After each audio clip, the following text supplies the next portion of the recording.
Good day and welcome to Orient Electric Q3 FY2024 earnings conference call hosted by ICICI Securities.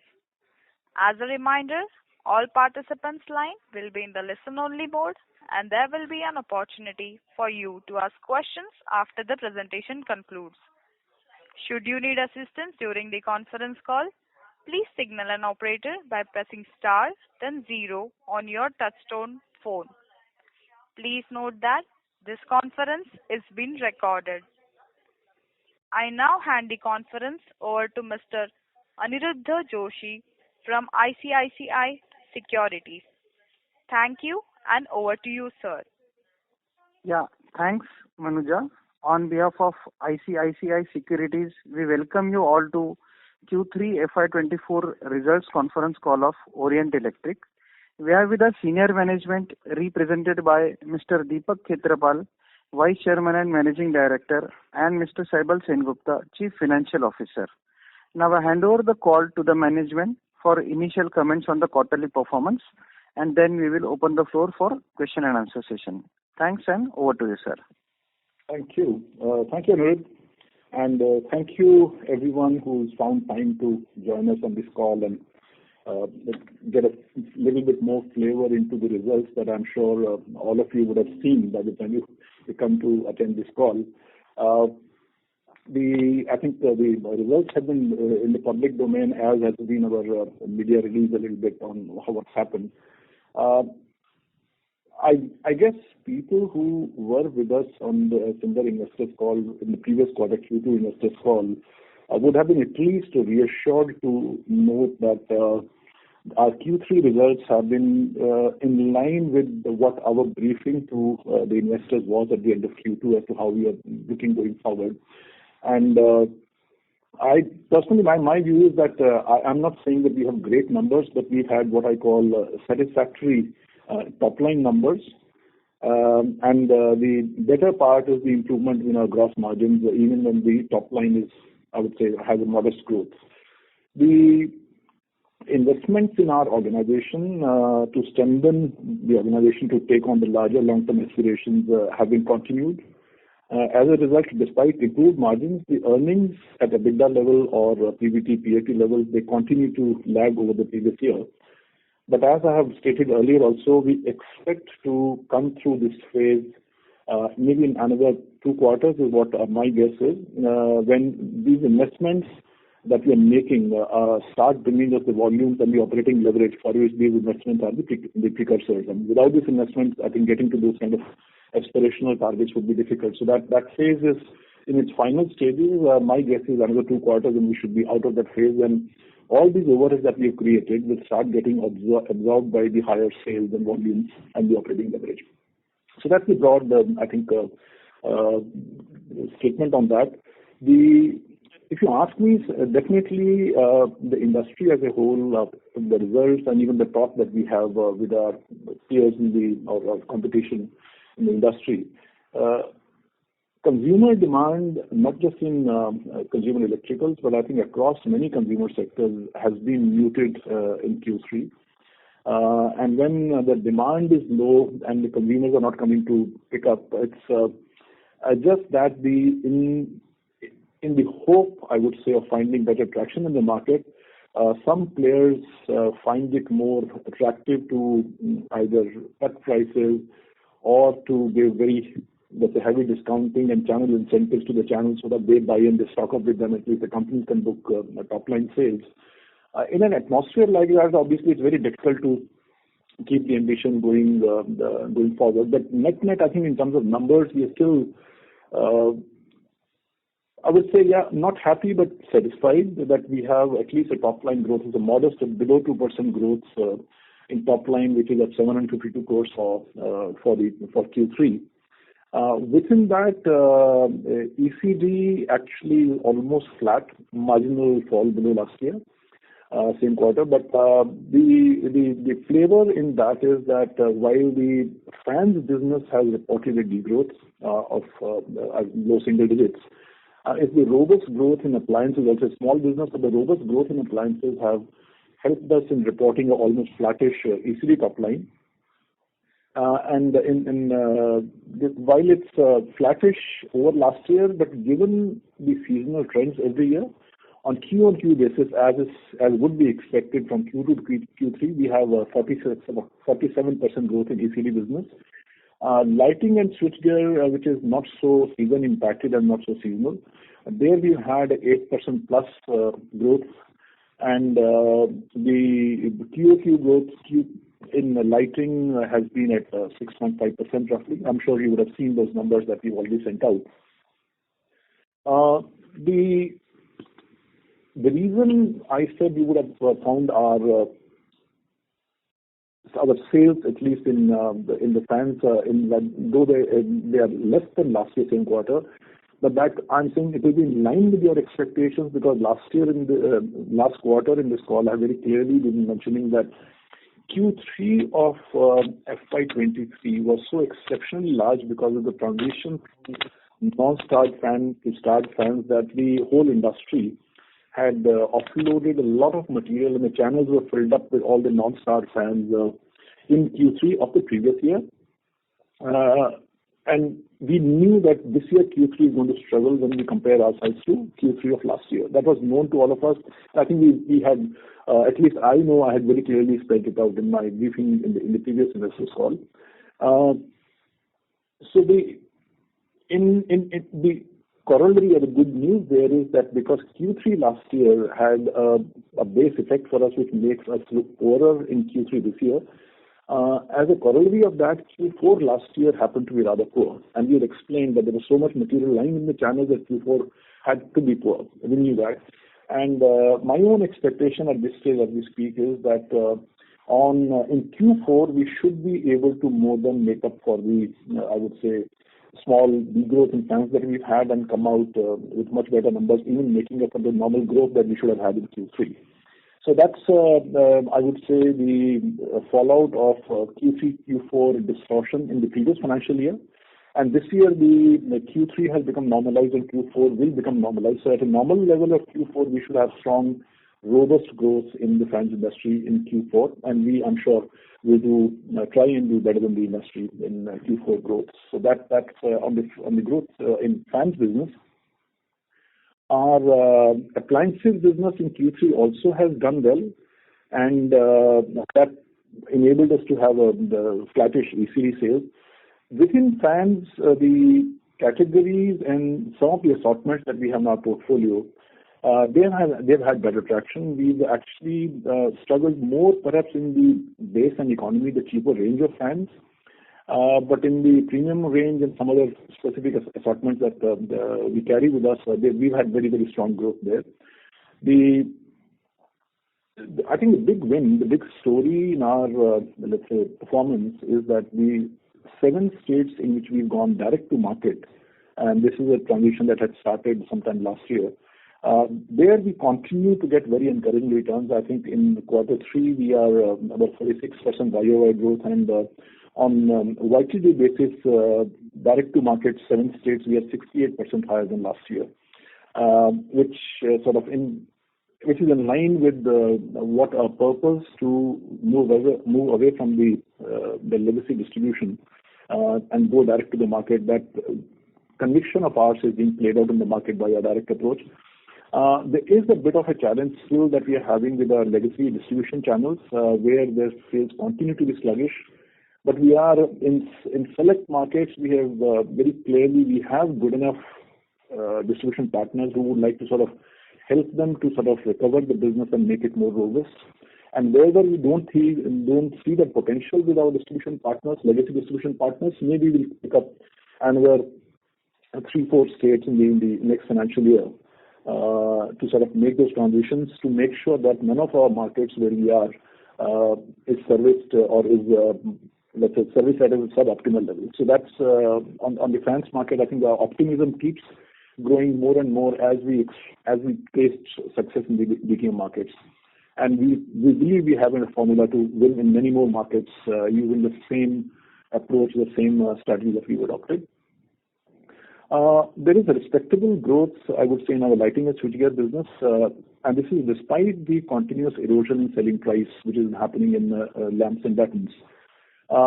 The reason why we have robust growth in our lighting division is coming mainly from the fact that we've actually made up for, I would say, loss in sales numbers from the standard plain vanilla commodity kind of products into more value-added products, the high wattage lamps, the professional lumes away from steel lumes, and that mix change has been helping us in making up for the numbers that the lamps keep losing to the industry. As well. The whole industry is losing lamps, that we know. But obviously, many of the new products that we have and many of the new projects that we managed to bag with us in either in B2B or even in a segment where we actually do the complete installation, and I'll come to that later, facade lighting. All those things put together have helped us to maintain and grow the top line as well as see very, very good results even in terms of our gross margins improving from that market. Coming to margins, because I've spoken about margins a few times, I think we've been working on the product and market mix to improve our realization on the one hand. We continue to improve our procurement and our manufacturing efficiencies to find some cost savings, and I've also had the advantage, like the rest of the industry, of somewhat benign commodity prices, which is always a good tailwind to have with us when we are trying to struggle with the improvement in margins. The overall gross margins, you would have seen, they have actually improved year on year by 127 basis points, reaching very close to 30%. And but despite that, we have some way to go, because the EBITDA does appear at 49 crores, which is at 6.5%, reflecting year-on-year drop of nearly 92 basis points again. It's below by 92 basis points, 0.92. So that's overall, like I said, the margins story is again in line with what we had said, that the growth we will keep getting. Gross contribution, gross margin, gross profit, whatever you want to call it, that is improving. And the EBITDA, which again I'll repeat, is being impacted by the high overhead that we've built to strengthen the organization, they are going to take another 2 quarters before they become fully productive and get converted into high EBITDA and high profitability at every other metrics. Within the margins, as you would have seen, the EBIT margins for lighting and switchgear business, that has sequentially expanded by another 98 basis points, which I think is one of the best things that we could have got given the overall situation in the market.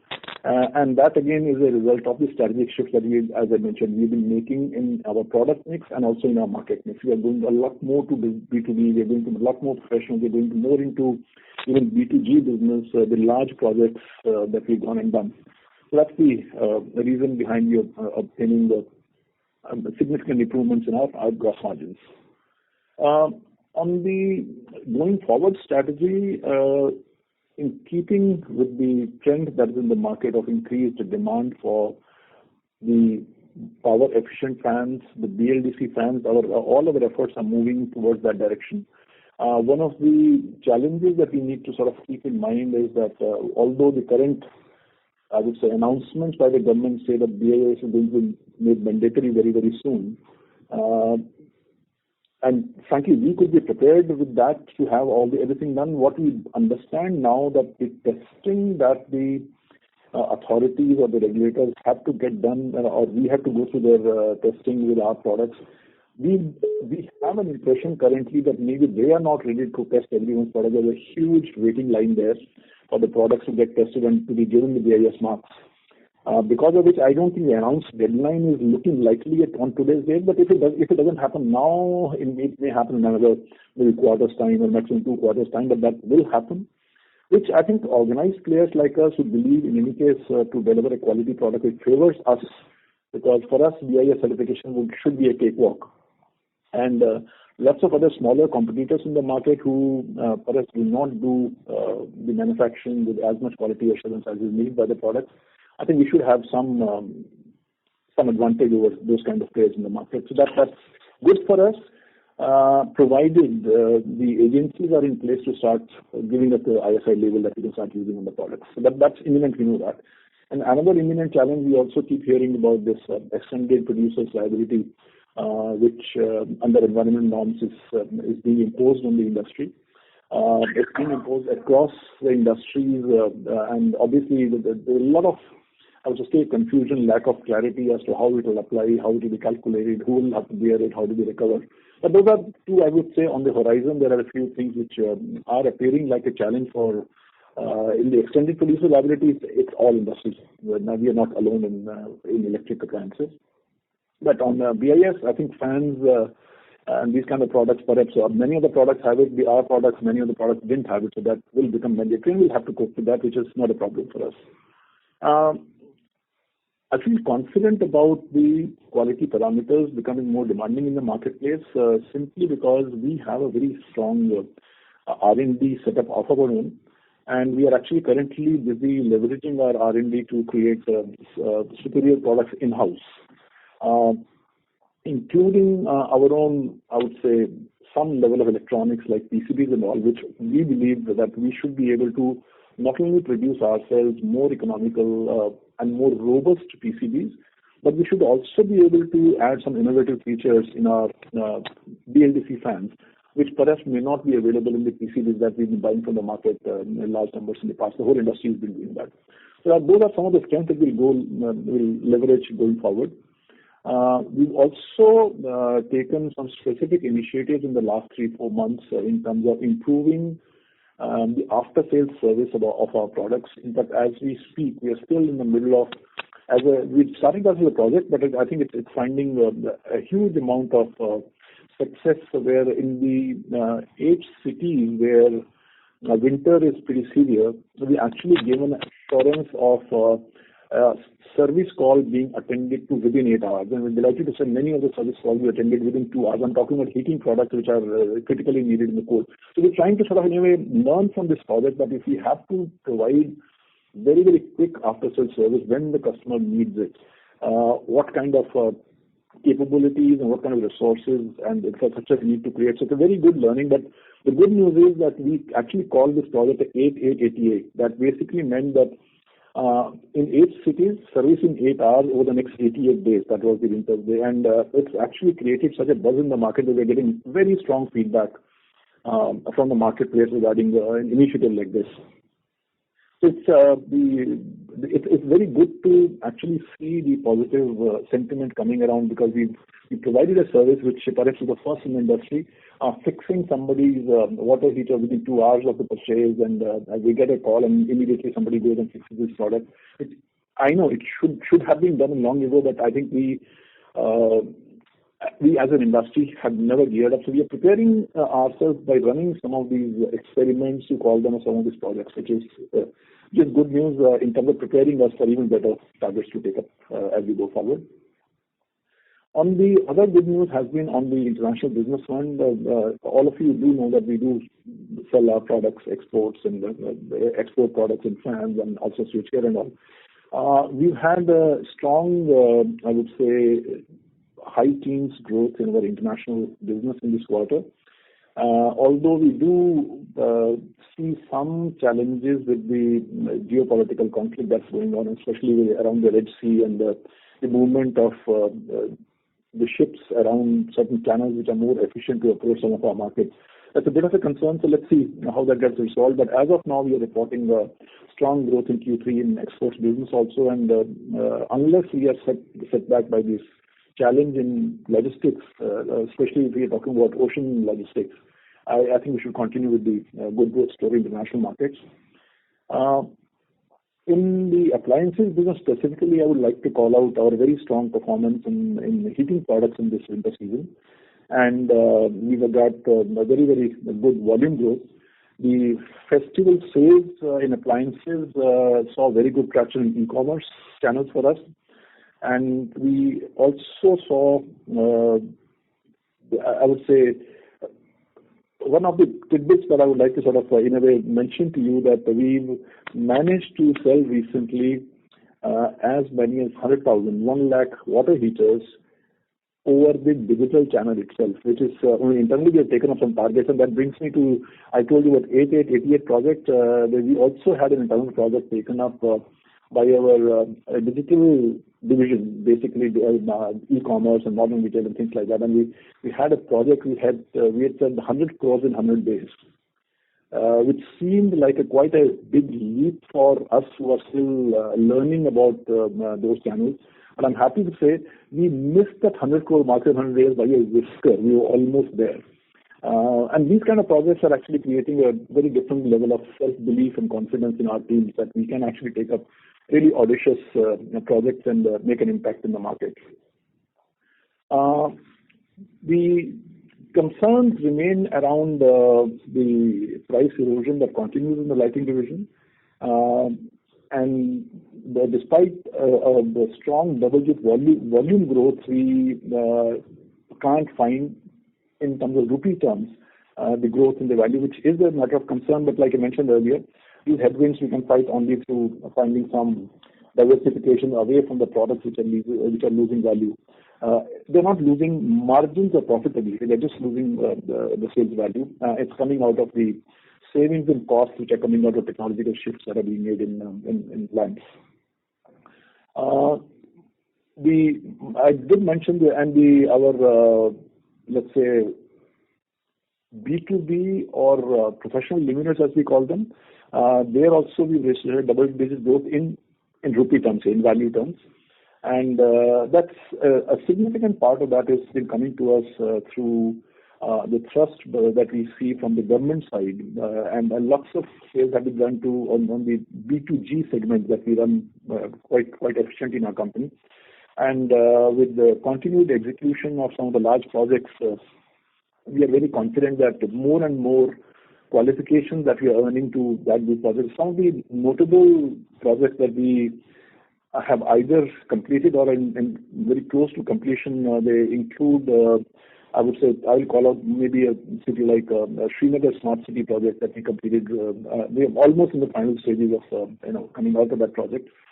We've done Yavatmal Landscape and Facade there, Amritsar Municipal Corporation, in industrials. We've done Bharat Aluminium. And so there are lots of these projects. I don't want to give out the whole list, but some fairly prestigious, significant projects in real professional environment we've been able to deliver. And as you know, this business snowballs because as you do more projects, you get more qualification and more people and consultants and influencers are willing to give us a chance. So that seems to be on a roll. In terms of, I would say, traction on, as I did mention about e-commerce growth, I spoke about 100 crores in 100 days. I spoke about selling more than 100,000 water heaters on e-commerce. Overall, that segment for us continues to give us very, very strong growth, and we've I think found success, which is perhaps more than even what we anticipated to start with. We had the ambitions, but we were a little bit unsure of our competence. But thankfully, our team there is doing a fabulous job and continuing to record, what should I say, close to 100% growth year on year. And even on a Q-on-Q basis, we find very, very strong double-digit growth continuing to be in this digital, in which we were perhaps behind the curve, but we've caught up well, and I think this growth will continue, and the aspirations going forward with that channel are very, very strong. Same progress besides digital in the large format retail business that, again, we had not found enough space in the large stores. Slowly, gradually, with the new products and with the new, I would say, assurance of support to the stores and also on quality and service, we are finding more and more large stores giving us an opportunity to be available with them. Our cost savings program, our efficiencies program, procurement becoming more competitive, all those things continue, and we consolidate all those savings under our project Sanchay, on which we've been reporting on many quarters basis. And I think in this year so far we've managed to save around 40-45 crores in terms of purely through cost saving initiatives. That's on the numbers side. I think two of the topics I know almost every one of you would be curious about, and let me address that upfront. One is where are we on our Hyderabad project commissioning, right? And as we keep mentioning, we invested most of the money has already been invested, so the civil structures are ready. If you recall, we were being held back by lack of visas, which we needed for some Chinese engineers who had to come and commission the plants. The plant equipment was here, everything was there, but we were not able to get the technicians to come to bring them in and commission them. And I think I did mention to you in the last investor call that we were personally approaching the consulates in the respective cities in China from where we had to apply for visas for these technicians. We had very small partial success. Quite honestly, we needed 13 technicians here. Out of which the visas have been issued so far only to 3 technicians who've been here for a few weeks now. Not quite what we needed, but at least a start has been made. And as a result of that, currently we are in the process of, let's say, as far as the TPW fans are concerned, which basically means table, pedestal, wall fans, or in one word, non-ceiling fans. On those lines, we've been able to make significant progress, and actually right now the testing of the equipment and fine-tuning is going on. And there is a lot of optimism that at least the TPW lines that we have in Hyderabad, they will start producing commercially viable fans, if not by the end of this financial year, very, very early in April, we should be in the market with the TPW fans from Hyderabad plant. Ceiling fans, there is a little bit still, there is a struggle there. We are putting up capacity there and state of the art. The technicians from one of our vendors, we've not been able to find. We are still trying to find some way if we don't get the vendors from China. We're requesting the vendors. They apparently have some either business partner or something technicians in Korea, and maybe we'll try and get them from Korea and come in. But it's been slightly behind what we needed it to be. But there is progress, though not enough progress, and that's what I thought I'll at least highlight that it's not. There has been a significant move forward, even with just 3 engineers and putting our own resources together. Our own people who are part of our teams currently, they worked diligently and very hard with just 3 engineers to get us the progress that we have. Even on the ceiling fans, we have made progress in terms of connecting and assembling. But commercial production ceiling fans has not progressed as much as the TPW fans have progressed. So that is one update on the Hyderabad plant commissioning, and I'm hoping that we should have better news very soon, even in the balance visas. And the moment that happens, and it's on my mind that maybe we will host one of the investors meet at our Hyderabad plant on commissioning. So let's see. I'm keeping that plan ready with me. Let's see when we are ready and announce the date for a meet there, so that people come in and see the kind of investments we made in the Hyderabad plant. And last, before I open it for questions, because that question is going to come perhaps the first one, and let me address it right away. In terms of where are we in terms of hiring our new managing director CEO to take charge at Orient Electric? The last time I mentioned the progress was sincerely on, and I'm happy to report that we have made very strong progress, and we are in the final stages. And my own, as of now, the estimate is it should not be longer than 2 weeks in which we would have actually formed that the candidate. We have a very small, very, very short list of the candidates who we think can fill the bill, and there's a very close, I would say, competence level between the shortlist that we have, and the final screening, the interviews are actually now done at the level of the promoters, and very soon we should be able to finalize and sign up the candidate in possibly 2 weeks' time, which would then mean whatever it takes in terms of roughly 3 months. So I'm saying now in February, let's assume that in mid-February, latest 3rd week of February, the person gets signed up, and we should then expect by May the person to be on board taking charge of this company. So that's on the managing director's search process. You might have also seen we released a small intimation about over a month ago, a few weeks actually, that we had unfortunately lost the person who was driving our lighting business, had the head of our lighting SBU. The search for that position again is progressing well, but it's still going to take a few more weeks before we're able to pick up the candidate who we think has the credentials to take our lighting business where it deserves to be. So those are the 2 organizational, I would say, updates which I thought I'd share with you upfront, so that you have some assurance that we may have had our problems, that we are very close to getting out of those problems and resuming life with full thrust on in the market. So those are my, let's say, briefings to all of you, and I open the lines for the questions that are interested. Gladly. Thank you. Thank you very much. We will now begin the question and answer session. Anyone who wishes to ask a question may press star and 1 on your touchtone telephone. Please note that if you wish to remove yourself from the question queue, you may press star and 2. Participants are requested to use handsets while asking a question. Ladies and gentlemen, we will wait for a moment while the question queue assembles.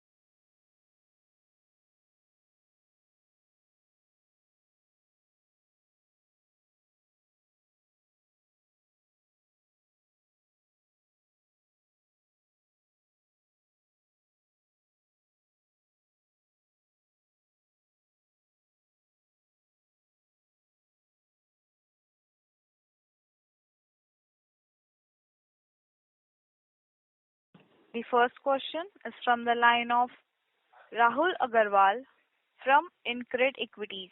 Please go ahead. Yeah, hi. Very good evening, Deepak and Mr. Saibal.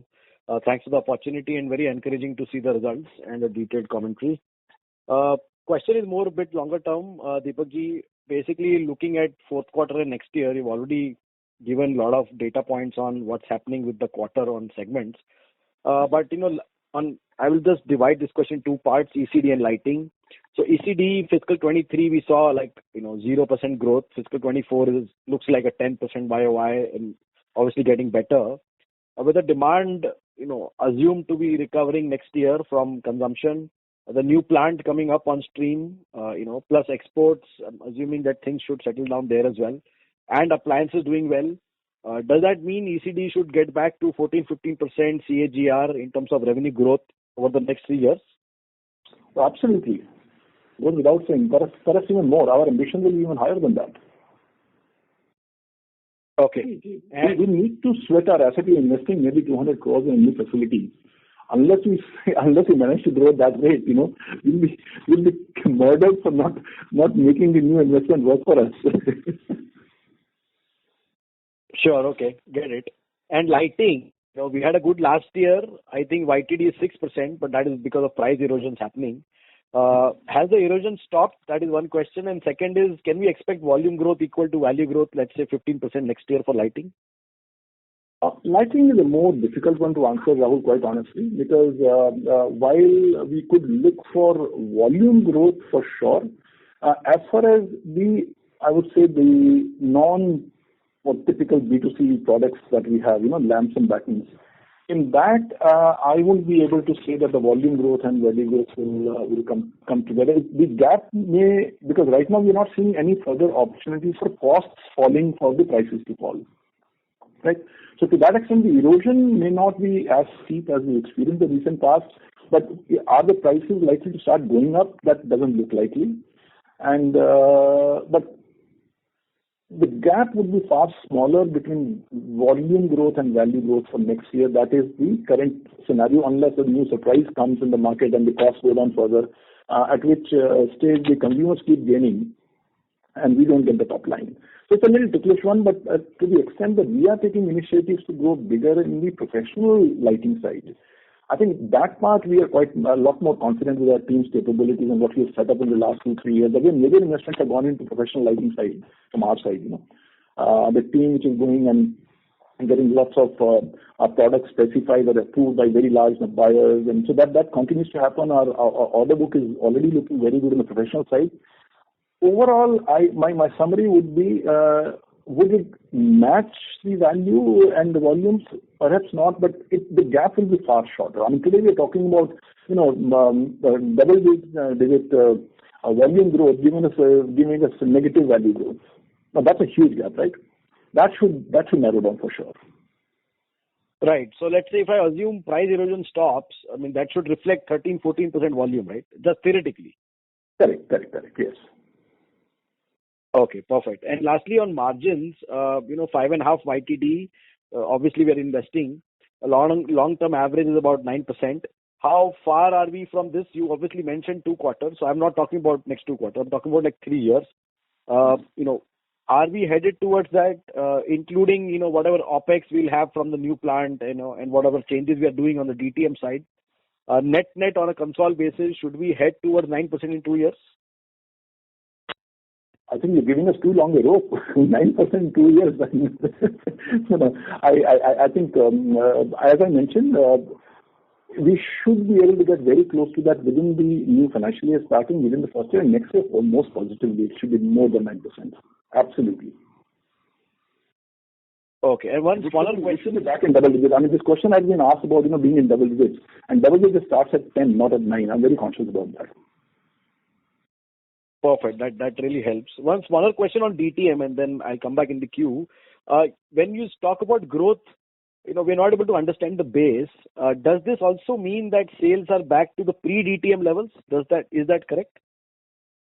In fact, higher than pre-DTM levels. Okay, perfect. I'll come back in the queue, Deepak. Thank you so much for answering. All the best. Thank you, Rahul. Thanks very much. Thank you very much. The next question is from the line of Swati Jhunjhunwala from BOB Capital. Please go ahead. Yes, thank you for taking my question. I missed the first part, so this might be repetitive, but can you just talk a little about the fan business? How much did it grow or degrow, and were margins lower or higher? And secondly, on the capex, so is there any further capex that you're planning in FY25? Again, fans, it's unfortunate that we missed, but no, fans, I had reported we have a low single-digit degrowth in fans. ECD as a whole has been flattish, but there was a small degrowth in fans, largely coming out of the fact that last year Q3 was exceptionally large because there was a transition from non-star fans to star fans. So the entire industry had reported huge sales in Q3 and very poor sales in Q4. This year, Q3 has got to normal, which is, 4% below last year doesn't mean anything. Traditionally, if you see historically, we are fine. And because Q4 became very poor in the last financial year, this year we should have a much stronger Q4. So that's on fan business. I think margins-wise, we due to change in product mix and due to our procurement savings largely and some efficiency savings, we are improving the margins as they continue. Got it. And secondly, on the capex, so is there any further capex after the Hyderabad plant? I think capex, in terms of large capex of putting up new plants, new capacities will not be there. But the plan definitely is to also make our Faridabad plant a little more modern than what it is. There's a plant which is set up in the 50s, right? A lot of things need to be done there. My own guess is that capex ballpark would be what, 20 odd crores perhaps, not more than that. But that should give us a lot more. Because, as the product quality that comes from Hyderabad start looking a lot better, we can't have Hyderabad products not matching up in quality and consumer experience. So we definitely need to upgrade some of the facilities at Faridabad, and that investment we'll make. But it's, like I said, in small sums. Given the cash generation, cash on hand, I don't think that should even be causing any amount of concern. Got it. All right. Thank you so much. Thank you. Thank you very much. A reminder to all the participants, you may press star and 1 to ask a question. Thank you. The next question is from the line of Akshay Thakur from Pico Capital Limited. Please go ahead. Very good evening, and thanks for the opportunity. My question is more on your export strategy across different product categories. So, which are the major countries you are currently exporting to and have a good base in, and how do you see those geographies and any additional geographies evolving in future? Currently our focus, to be very honest, has largely been in the markets which are in West Asia and Africa. Typically, most of the Indian exports of engineered goods go there, and we are no exception. Middle East, and we have our international office in the city of Dubai, and from there we cover almost every country in West Asia, and we are also trying to sort of penetrate further towards the Eastern Europe side. That effort is on. I don't think we found enough success yet. Going forward, one of the things that I'd just like to remind the participant here, internationally the markets which are much larger for exports are actually the TPW fans, not ceiling fans. That's a fact. And we as Orient Electric, and I think India as a country as a whole was never competitive in TPW fans. We were largely a ceiling fan country. Our Hyderabad facility with state-of-the-art TPW lines, I'm sure we will leverage to address a lot many more markets which only buy TPW fans and don't buy the ceiling fans, which so far we've been exporting. So the new opportunity that we are creating for our Hyderabad facility to start exporting a new category of fans which we've not been able to do so far from our existing plants. So that's the strategy, is new product lines which enable us to go to markets which need that product. That's the main thrust area. And our international office, which is located away from India, they travel a lot more across the world and keep finding customers for us. Thank you, sir. One more question. So we are very happy to see an Indian company in global markets. 5 years down the line, what is the export revenue share that we are targeting in our sales mix? And is the focus for exports only on TPW fans or any other categories also? And about on the margins front, on the TPW fans coming from Hyderabad factory, are they any enhanced as compared to the domestic market? Well, I have lots of questions in one question that you're putting together. I don't know what other people in the queue will do. See, as I mentioned to you, TPW is a new export category. It's not that we are going to give up on our existing products. Existing products in the market they will keep going and they'll keep growing.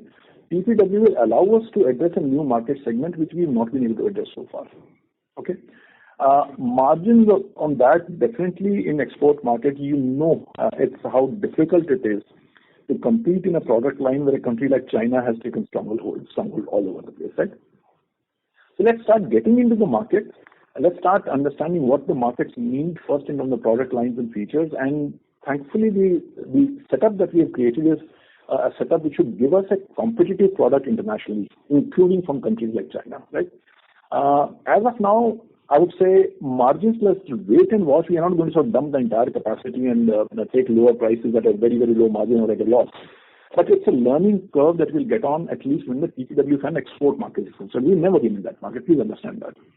On the product lines which look most promising to us, definitely ceiling fans to the markets which consume ceiling fans.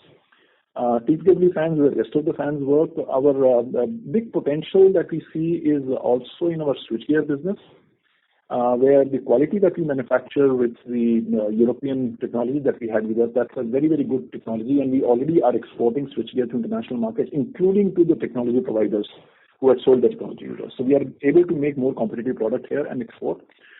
Lighting is an area which we've been trying to grow, we haven't found enough traction.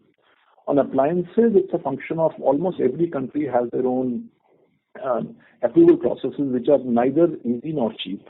So the efforts are on to expand with our other product categories also, but it's a fraction of how much do we want to invest in each market in terms of getting the approvals from the local. And for example, in India also, the approval systems are there. Any electrical product we can't bring from another country and just start using or selling in India. There are local approvals needed. Same process applies to every country. Not so much in fans or switchgear, but more importantly in appliances side. So it's a journey that we are starting on. I would not want to give any number for the next 5 years. Let's wait for at least 2-3 quarters of Hyderabad operations, then we talk about it. Okay. Thank you so much. Thank you. Very helpful. Thank you. Thank you. Thank you very much. A reminder to all the participants, you may press star and 1 to ask a question. The next question is from the line of Tonal Manisha from Prescient Capital. Please go ahead.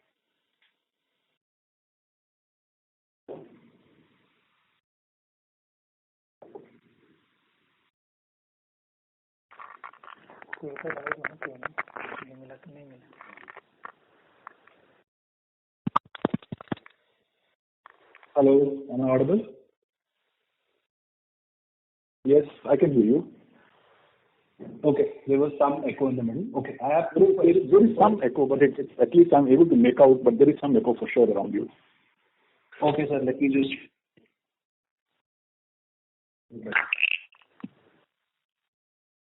Hello?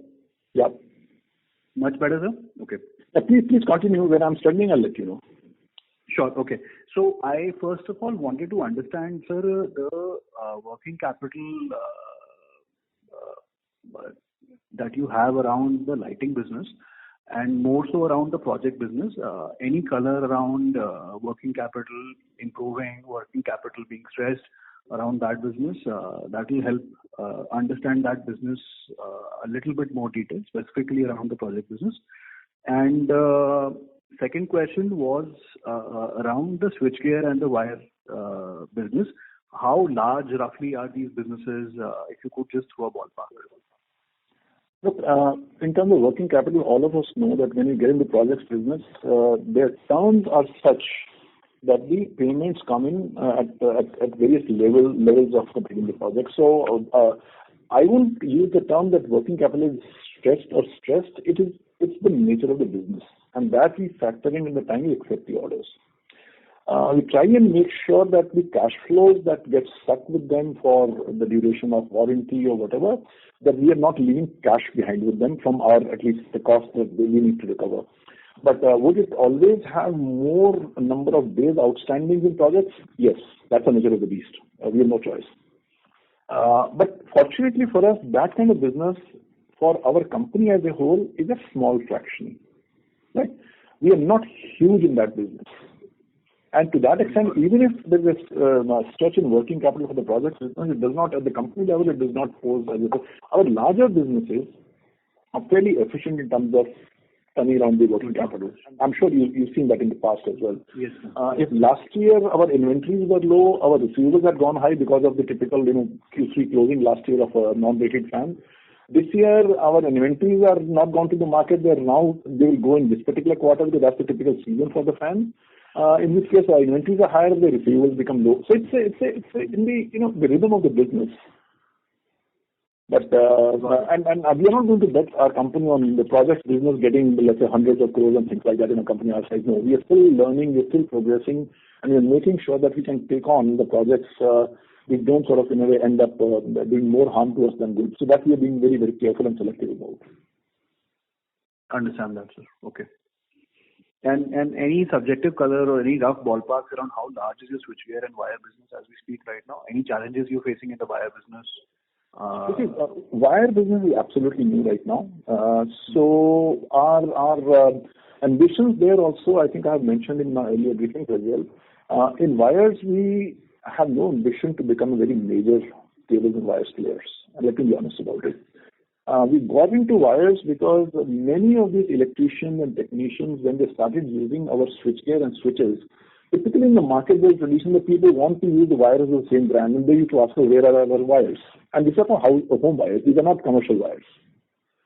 So we would want to sort of use wire business as our, I would say, offering a complete bundle of products to the influencers who want it that way. Right? And they're small businesses. They are not. That's why we've not even made a separate business, separate division. It's part of my lighting business. And same thing with switches and switchgear.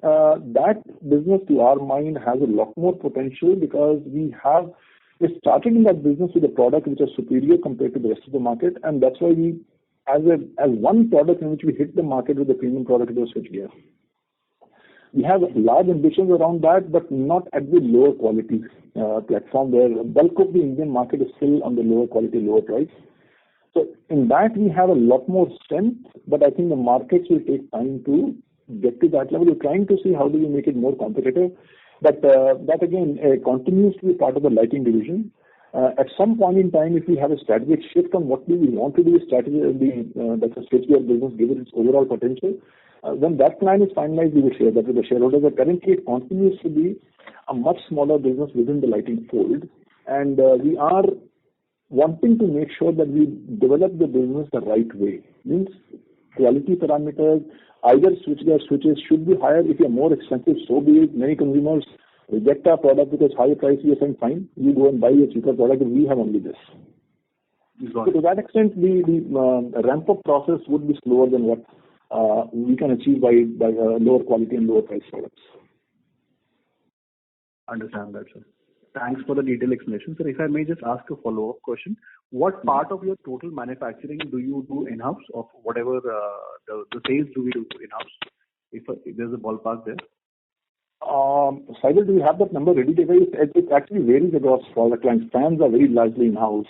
Lighting perhaps is more, I would say, 50-50.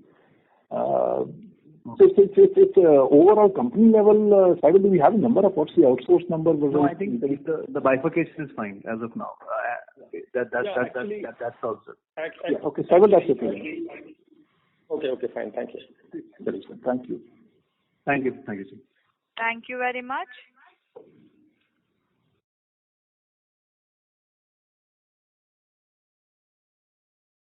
The next question is from the line of Manan Madlani from Kamaya Kya Wealth Management. Please go ahead. Yeah, hi sir. Thanks for the opportunity. So my question is related to go-to-market strategy. So how is the strategy going for that market? Because 68% YOY growth via that strategy. So what pan out for us, and how is the strategy going forward for the same? I have already explained. We started in a very small way. By now, in 7 states, we've gone direct, and the rest of the states we are still with the legacy distributions, right? Given the success that we've had, now we have a very clear model of what do we need to do to succeed more in states where we are not going as fast as we can. So it's a mixed strategy. Like I mentioned, 3, maybe 4 states we are going to be taking up the next financial year again to go direct, because we already identified those states as areas in which we have a weak presence and we can strengthen it by going direct. In the other larger states where we think there is room for growth, we are finding that our distribution partners are also coming around to the fact that if they use the method that we use in going direct, if they start using it, they can get us the growth that we are seeking, right? So it's not, I'm repeating again from the previous 2 briefings also, there is no policy decision to not work with distribution. No. We will keep moving in a phased manner depending on how it's meeting our objectives. So wherever objectives are not being met, we are not afraid of going direct now. But if our partners are willing to work with us, invest with us, learn along with us, and improve the markets for us, we are happy. End of the day, our product should be available at all the right product, the right counter in every market is the strategy to succeed. In that, there are gaps, and we are working on that either directly or through distribution. The right product not being visible at all the right counters at the retail level. That's the purpose of distribution. Okay. Yeah, thank you very much. And the last question would be, if you have to quantify the benefit of this strategy, so how much percentage did we save? Look, than statement margins. In bookkeeping, what happens is you whatever margins you give to the distribution partners, that is deducted from the sales, right? Yeah. And that margin, obviously, if you're going directly, that margin is not being given to distribution, because that is with us. But against that, we need to invest in putting up our own sales forces in a place, our own, let's say, logistics networks of the counters, the many more counters to service compared to one master distributor for one state. So there are some costs that we are incurring in-house, and that's why perhaps part of the reason why our fixed costs are looking higher and margin are looking lower, partly it's being compensated in 2 places also. Exact percentage I would like to spell out, but definitely there are improvements in margins because we're not giving that margin that we used to give included in my sales revenue. At the same time, I'm incurring costs which I used to incur, which is going in my fixed cost today. Okay. Yeah. So net there is a gain there, but we also know the challenge of trying to go pan-India. A company like ours who's never done direct to market strategy earlier, to suddenly say I'll take on pan-India suddenly and will succeed all over the place, it's too much for us to bite at this stage. So we are still working with, out of the legacy distributors, significant number of them, we see the potential of they're turning around and bringing us the business that we need. Sure. Yeah, thanks. That's it from my side, and I wish you all the best. Thank you so much. Thank you.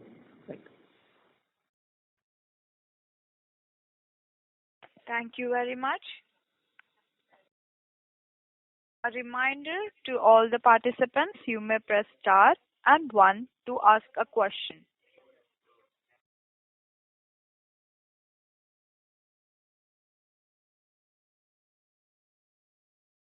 The next question is from the line of Rahul Agarwal from InCred Equities. Please go ahead. Yeah, thank you for the follow-up. I think we are going to have the first question and the final question, it seems. Okay. Sir, I had few of them, very small ones. EPR, what is the financial implication of this on Orient Electric? I mean, the rough calculations, it could be around, I think, 15 odd crores if it hits us full in the face. So that's the provision we need to make for the current year is what it means? We're still seeking clarification because in many industries it's been imposed and somewhere it's been solved. There is no clarity there on many of the things, even at the end of the people who are imposing it. So based on the current listing, you're saying whether we're making provision within this financial year or not, we'll go with the rest of the industry. We are not going to be acting alone in this. Yeah, sure. I mean, one of our peers obviously has also started providing for the EPR from this quarter. What I wanted to get from you is what is the stand you have taken as a company on the EPR provisioning? So firstly, this is like a recurring expenditure, right? So for fiscal 24, I should assume a 15 crore provision, and then next year we'll talk maybe next quarter. Is that a fair assumption right now? That is the assumption you are making. I'm not confirming that, but you are free to make your assumption. I would say the basic thing again. Let's see how does any industry work? If there is a cost which the industry has never been told about, how does it recover from the markets? At the end of the day, whatever cost you add to us, we have to recover from the markets. They start imposing these kind of costs and it becomes mandatory. We start loading it to the markets. Obviously, we are going to recover the cost from the market. We are not going to pay from our own pocket. We are not consuming the product. We are not using the product. We are giving it to consumers who are using it. They should be paying for it. No? Why should the producer be penalized for the benefits that a consumer enjoys? So there are very strong ideological issues here. You are taking last 10 years production of a certain item and say incur this cost on it, which was never told to us. Where does the industry go to recover it? It's such an unfair, I would say, decisions that get taken, and we are really, really fighting about it. Unfortunately, like you said, some of the people, they have cash rich and they're not as worried about the implications on the dynamics and basic fundamentals of business. We are taking a little more studied approach. We are still examining it closely whether this year the provision will become necessary or not. We are still examining. There's still 2 months time. We are working with some consultants who are guiding us. We'll take it and confirm to you. But in the meantime, if you want to make an assumption, completely up to you. Got it. And on the Kolkata plant, I mean, obviously that was more in sync with when Hyderabad comes up. We'll plan to shift some production there. What is happening on that? Any status update? The day I commission, I'll tell you what I'm doing. First, I focus on activating Hyderabad, and then we'll talk about Kolkata. Okay. And the worry was essentially whether we lose for a brief period. Do we lose any revenue there next year, or how does that work? No, not at all. Not at all. Now we will. There's no way we'll do anything which sort of makes us revenue drop because the right product is not in the market. That we'll never do. Get it. And lastly, what is the fan sales volume growth for 9 months? Is that number available? I'll perhaps lean on Saibal, who's in the call with me. Volume growth he's asking for, Saibal, if you have it. Rahul, honestly speaking, we do not give so much of granular details. Please excuse us. I think we have given you good enough information where this is coming from, because please try to understand there's a lot of dependency as far as the mix is concerned, and also in terms of Q3, this is the loading season which goes on, the channel filling happens, so there's a lot of mix involvement which happens between Q3 and Q4. So it's not a proper way to look at it. It's an all India, an annualized kind of a thing that we need to look into. If you want to discuss anything further, we can have it offline. And Saibal, I'd just like to add to your listing. As a thumb rule, again, using our common sense more than the data that we are saying we will not share, the fact of the matter is the non-rated products typically were cheaper products compared to the products being sold which are with rating. Right? Is that a fair assumption? The moment that has been imposed, obviously the more so there is, I would say, the value loss that we see perhaps has the volume gain would be there, and value loss reflected is actually less than the gain in volumes, because these are more expensive products compared. I'm just using my common sense here without having the data in front of me. Right? Yeah, I get it. Well, I was more interested to understand, is the fan industry for the 9 months actually at all grown, and have you gained market share or not? Again, that's the purpose. No. Again, the point that Saibal made is very valid, Rahul. Please understand. What he has told you is that last year, third quarter was a distortion in volumes. Till we go through quarter 4, it's unfair to take a call only based on Q3, because this was the quarter of transition. At the end of the year, we'll try and share the data on volume with you. Sure, not a problem. Wrong point in time to evaluate that. Got it, Deepak. Thank you so much. I'll take it offline. Thank you. All the best. Thank you. Thank you very much. We're done with the time. I believe I'll have to close because Monday morning is Orient Film board meeting. I need to prepare for that as well. Okay. As there are no further questions, I would now like to hand the conference over to the management for closing comments. Well, thank you for handing it back to me, but the only thing I have to communicate is, again, my gratitude, my thanks to all of you who show such keen interest in our operations and how we are doing, and keep challenging us with questions which give us more ideas to ponder over. So thank you very much for your support and for being with us. And we'll keep making sure that we don't let you down with the kind of initiatives and strategies that we're implementing. Thank you very much. Thanks. Thank you, everybody. Thanks a lot. Thank you. Bye-bye. On behalf of ICICI Securities, that concludes this conference. Thank you for joining us, and you may now disconnect your lines.